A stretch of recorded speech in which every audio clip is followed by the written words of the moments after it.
Vous êtes-vous déjà demandé ce qui s'est vraiment passé après que les portes d'Éden se sont refermées brutalement, quand la lumière de la présence de Dieu s'est estompée et que le premier homme et la première femme ont pénétré dans un monde qui ne voulait pas d'eux? Ce n'est pas seulement leur histoire, frères et sœurs. C'est notre histoire. Quand Adam et Ève ont marché vers l'ouest, brisés et accablés par l'exil, nos ancêtres aussi ont été arrachés à la terre riche d'Afrique, enchaînés et jetés vers l'ouest à travers les eaux. La Bible dit qu'Éden était derrière eux. L'histoire dit que l'Afrique était derrière nous, et dans les deux récits, le voyage a commencé par des larmes. Mais que diriez-vous si je vous disais qu'il existe un livre caché pendant des siècles, réduit au silence par Rome, mais préservé dans les hauts plateaux d'Éthiopie, qui révèle les chapitres manquants de l'histoire de l'humanité. Un livre qui ose montrer ce que la Genèse a laissé dans l'ombre. C'est le livre perdu d'Adam et Ève. Et il ressurgit en notre temps. Non par hasard, mais par rendez-vous divin. Alors, si vous êtes prêt à récupérer ce qui a été volé, si vous êtes prêt à revenir à Éden à travers le feu de la vérité, restez avec nous, aimez cette vidéo, commentez 77 pour rejoindre le mouvement et abonnez-vous pour plus de révélations de la Bible noire. Le jardin est peu être perdu, mais la vérité est en train d'être retrouvée. Alors écoutez attentivement, parce que dans ces mots oubliés se trouve non seulement l'histoire d'Adam et Ève, mais votre histoire. Imaginez-le, les portes d'Éden qui se referment comme des portes de fer scellant le paradis avec un son qui résonne à travers l'éternité, le parfum des fleurs sacrées, autrefois épais dans l'air, s'évanouit maintenant dans la brise comme un souvenir lointain. Plus de chants d'anges, plus de lumière radieuse, seulement le silence, lourd, creux, et le murmure du vent remuant les pierres sans vie. Quand Dieu a exilé Adam et Ève, il ne les a pas envoyés vers la paix, pas vers de doux ruisseaux du nord, pas vers de luxuriantes vallées du sud, non, il les a envoyés vers l'ouest, dans un lieu appelé la caverne des trésors. Mais il n'y avait aucun trésor en vue, seulement la désolation. La caverne était brute et amère, un lieu d'ombre et de pierre, de murs froids et de souvenirs plus froids encore. L'air humide collait à leur peau, épais, avec la piqûre de la perte. Ce n'était pas un foyer, mais un lieu de rétention, un lieu entre ce qui était et ce qui n'était pas encore venu. Et là, debout à l'entrée de cette terre creuse, Adam éleva la voix et cria « Qu'est-ce que cette caverne comparée au jardin? Qu'est-ce que cette roche comparée aux arbres d'Éden ?» Ce cri n'était pas seulement du chagrin, c'était le premier exil spirituel, le premier moment où l'humanité a ressenti le poids de l'absence de Dieu, la première déchirure dans l'âme et cette douleur, cette nostalgie de retourner dans un lieu de plénitude, de paix, de présence, résonne encore dans nos os aujourd'hui, parce que nous aussi, nous avons connu la caverne pour nos ancêtres. La caverne était le ventre d'un navire négrier, sombre, fétide et sans air, où l'espoir s'accrochait à la vie par un fil. C'était les champs brûlants des plantations du Sud, où les prières s'élevaient à travers des lèvres gercées et des mains calleuses. C'est la cellule de prison où le potentiel meurt lentement. Les projets de logement construits comme une cage. La ligne de pauvreté tracée comme une frontière entre les bénis et les brisés. Ce sont aussi des cavernes, des Édens perdus faits par l'homme. Et nous les connaissons tous trop bien, mais écoutez attentivement. Tout comme Dieu n'a pas abandonné Adam dans la caverne, il ne nous a jamais abandonnés dans la nôtre. La caverne était un lieu d'exil, oui, mais ce n'était pas une tombe, c'était le début de la transformation. un lieu où la mémoire rencontrait le repentir, où le cœur humain, dépouillé de l'illusion, commençait à tendre la main vers Dieu une fois de plus. Alors, quelle que soit la caverne dans laquelle vous vous trouvez, n'abandonnez pas, ne vous allongez pas, parce que la caverne n'est pas l'endroit où votre histoire se termine. C'est là où votre retour commence. Ne vous y trompez pas. Satan n'a pas pris sa retraite après Éden. Il n'a pas rangé ses cornes et ne s'est pas évanoui dans les ombres. Non. Le serpent n'a fait qu'aiguiser ses griffes, ce qu'il n'a pas pu détruire dans le jardin. Il s'est mis à tromper dans le désert, et depuis ce jour jusqu'à celui-ci, le manuel de l'ennemi n'a pas changé. Il est seulement devenu plus subtil, plus séduisant, plus stratégique. Un jour, alors qu'Adam et Ève priaient à genoux à l'intérieur de la caverne des trésors, le sol même sous eux a tremblé. Un rocher massif lancé avec une force démoniaque s'est écrasé vers eux, une pierre destinée non seulement à blesser, mais à les éliminer. Mais Dieu, dans sa miséricorde, a fendu le rocher en deux avant qu'il ne les atteigne. Leurs corps ont été épargnés, mais la guerre était loin d'être terminée, parce que Satan ne se fie pas seulement à la force brute. Non, sa plus grande arme a toujours été la tromperie. Et ce qui est venu ensuite le prouve. Selon le texte perdu, Satan et ses anges déchus se sont levés des rives de la rivière déguisés, mais pas en monstres, pas en bêtes, non. Ils sont venus sous forme de beauté, ils sont venus comme de radieuses jeunes femmes noires drapées d'élégance, se déplaçant avec une grâce divine. Leur voix était comme du miel coulant sur des eaux calmes, et elles ont appelé Adam avec des mots trempés dans la séduction. Nous sommes mariés, nous avons des enfants, viens être comme nous. Cela ressemblait à une bénédiction, cela sonnait comme le destin. Mais c'était une contrefaçon, une imitation tordue de la promesse que Dieu avait donnée, conçue pour entraîner Adam dans la désobéissance, pour l'inciter à réclamer quelque chose avant son temps. Satan savait qu'il ne pouvait pas effacer la promesse. Alors il a essayé de la précipiter, et c'est toujours sa tactique aujourd'hui, parce que l'ennemi veut toujours que vous atteigniez trop tôt, que vous saisissiez ce qui semble bon mais qui n'est pas Dieu. Il ne vous offrira jamais quelque chose de manifestement mauvais. Il vous offrira quelque chose de presque juste. Une relation qui semble divine mais draine votre âme. Une plateforme qui nourrit votre orgueil mais affame votre esprit. Un succès qui ressemble à une faveur mais vous éloigne de la voie du Père. Aujourd'hui, Satan habille ses mensonges non pas de feuilles de figuier mais de célébrités, d'argent, de statues, de bonnes vibrations et de tendances spirituelles. Et si vous ne savez pas comment discerner la voix de Dieu, vous tomberez dans le piège du masque et manquerez le mandat. Mais Adam a résisté. Il a jeûné, il a prié, il s'est souvenu de la douleur de la désobéissance, de la piqûre d'Éden perdue, et il est resté ferme, et quand l'ennemi n'a pas pu le séduire, il a fui, et nous devons faire de même, parce que si nous n'apprenons pas à reconnaître la tromperie, nous ne marcherons jamais dans le timing divin. Tenez bon, le serpent murmure encore, mais l'esprit aussi, et une seule voix mène à la vie. Écoutez ceci et gardez-le près de vous. Le mariage n'était pas l'invention de l'homme. Il n'est pas né de la solitude ou de la luxure, pas déclenché par le désespoir ou la commodité.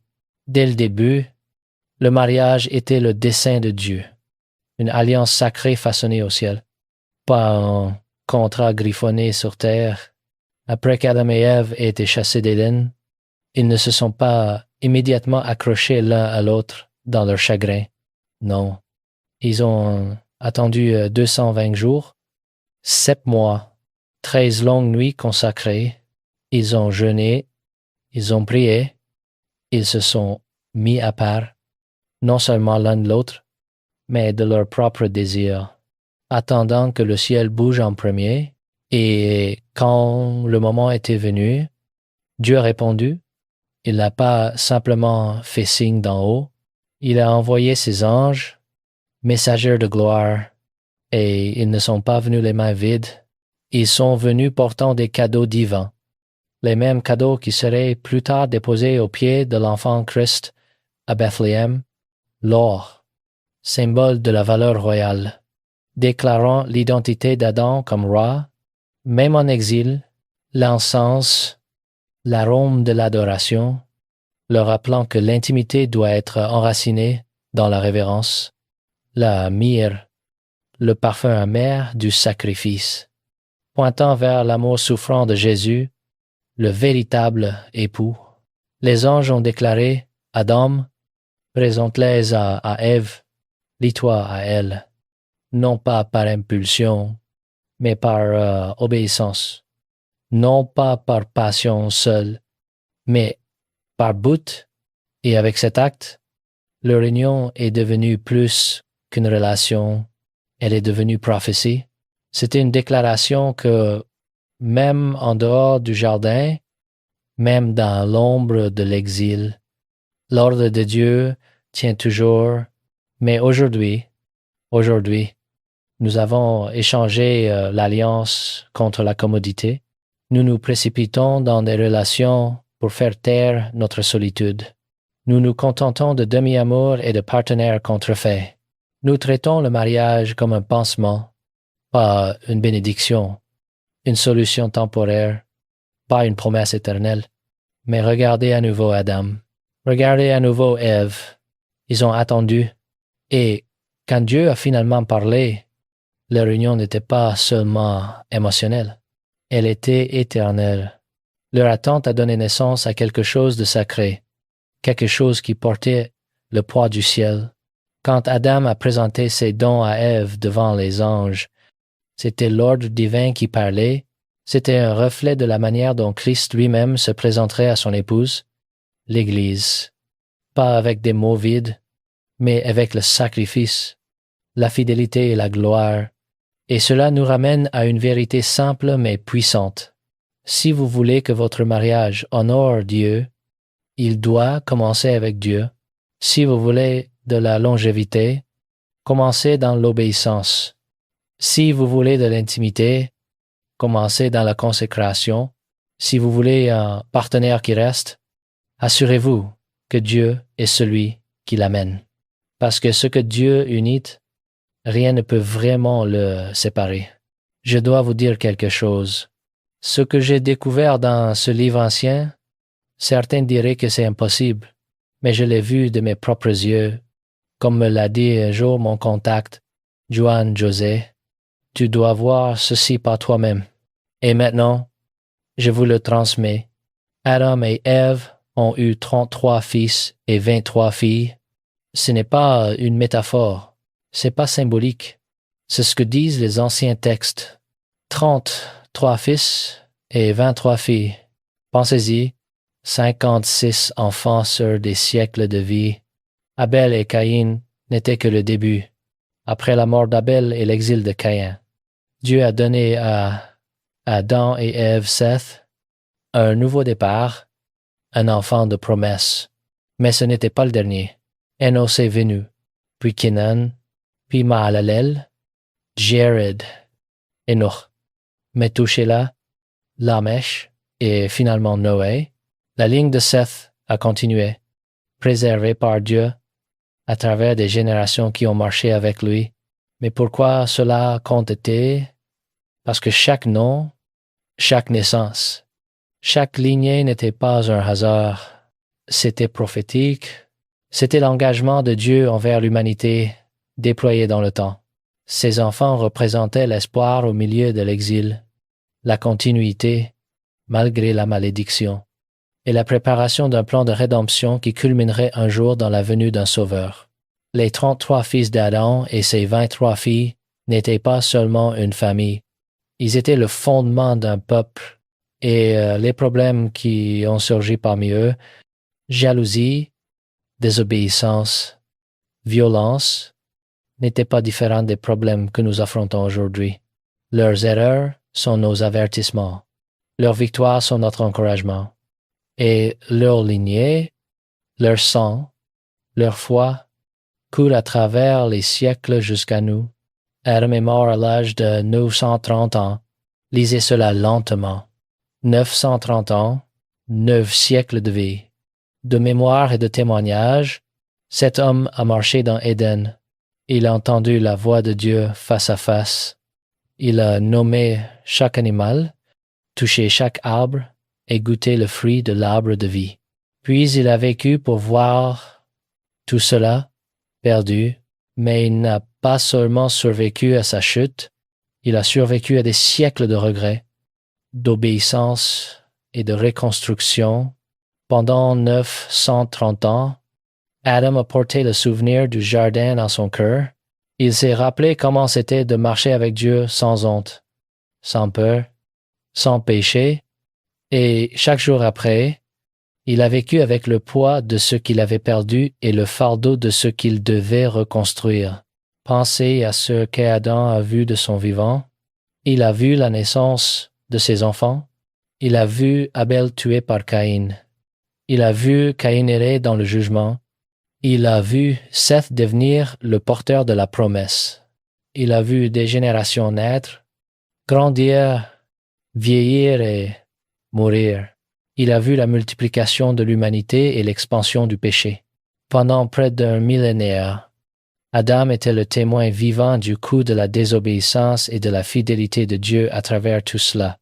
Et quand Adam est finalement mort, c'était pas seulement la fin d'une vie, c'était la clôture d'une époque, le premier homme, le premier pécheur, le premier adorateur en dehors du jardin, était maintenant parti, mais son héritage est resté. Son témoignage est resté, sa lignée est restée. Et à travers cette lignée, la promesse de Dieu a continué à se dérouler. Il y a 2000 ans, Jésus a parlé de l'obéissance et de la fidélité dans des termes qui résonnent encore avec l'histoire d'Adam. Dans Jean 1,4, 1,5, il a dit « Si vous m'aimez, gardez mes commandements. » Ce n'était pas une suggestion, c'était une instruction, et cela nous ramène à la caverne, à Adam pleurant, à Ève attendant, à Seth naissant, à la lignée continuant.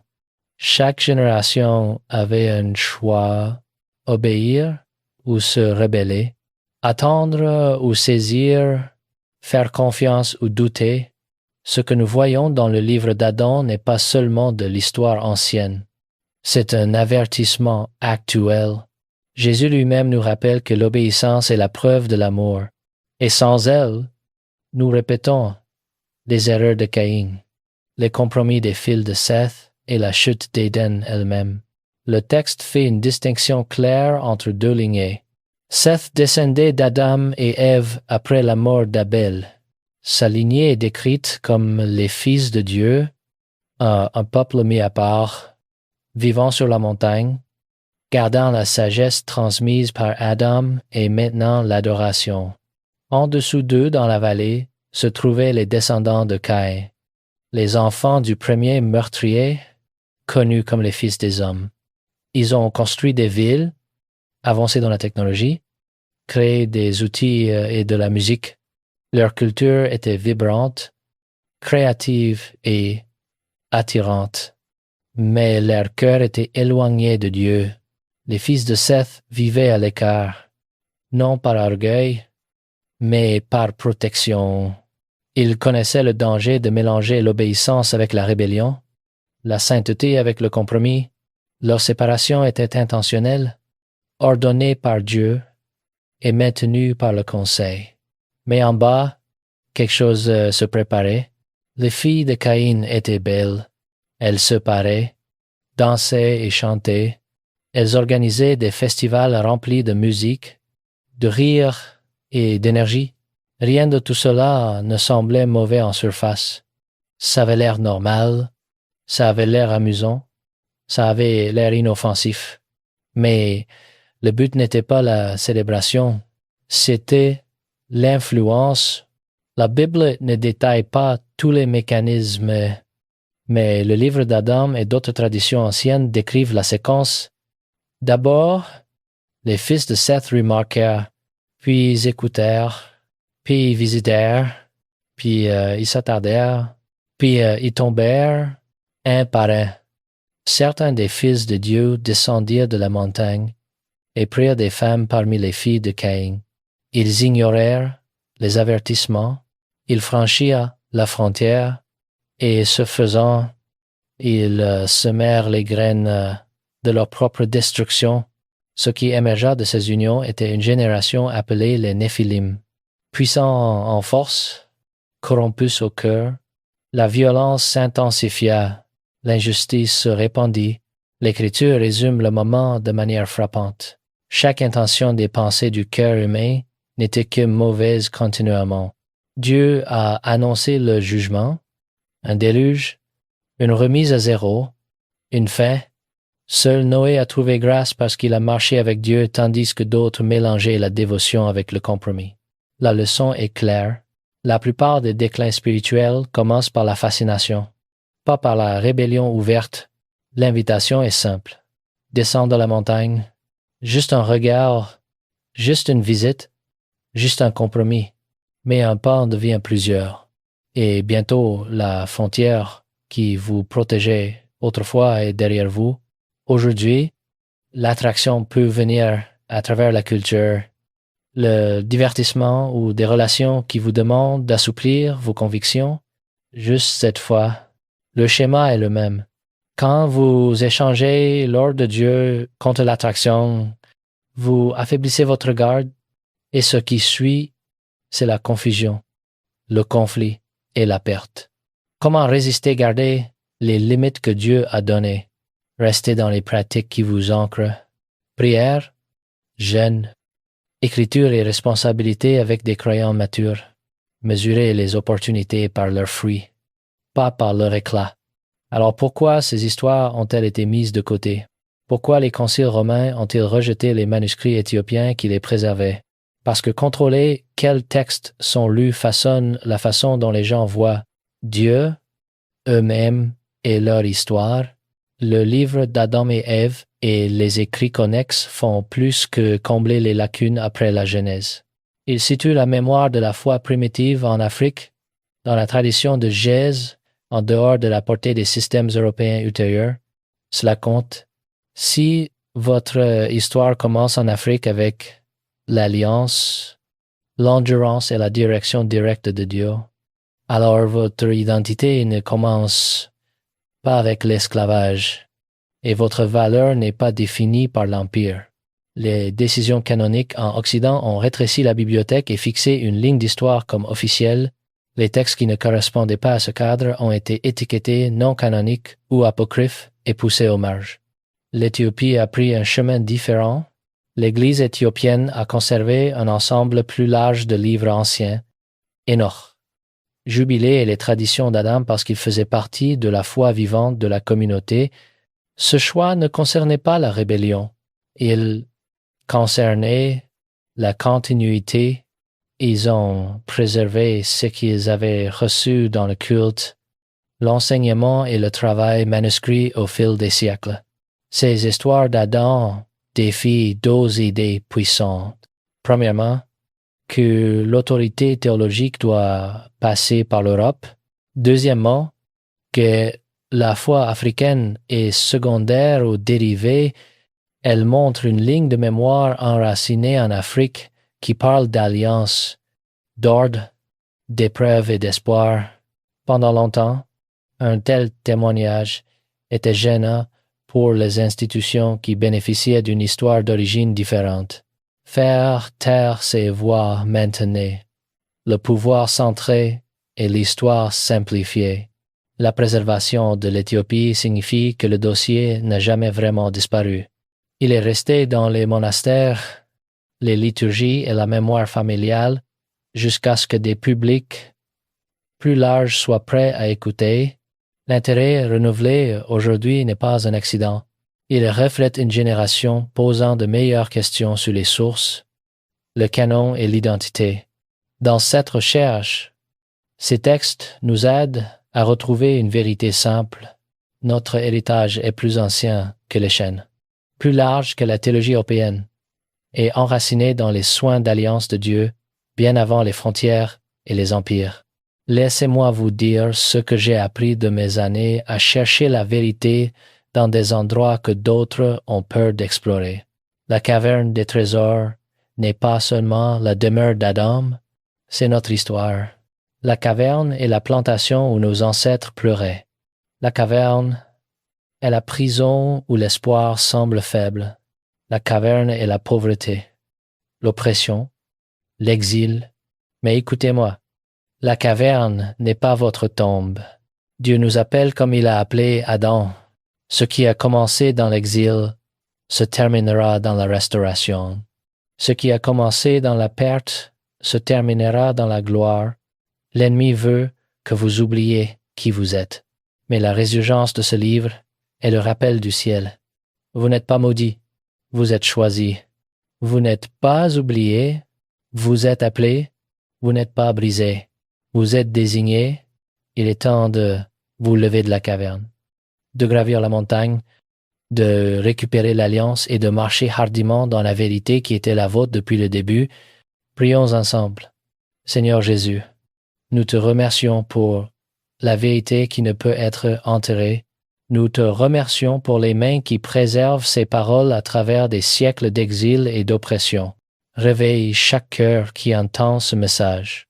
Restaure notre identité. Renouvelle notre force. Conduis-nous hors de la caverne. Retour à la montagne. Retour vers toi en ton nom puissant. Amen. Si cette parole a remué votre esprit, ne partez pas en silence. Tapez 77 dans les commentaires. Si vous croyez que cette vérité doit être entendue, cliquez sur le bouton « J'aime » pour que ce message atteigne d'autres personnes qui cherchent la lumière, et abonnez-vous, parce que ce n'est que le début. Plus de livres perdus, plus de vérités cachées, plus de feux de révélation sont en route. Restez armés, restez éveillés. Votre jardin vous attend.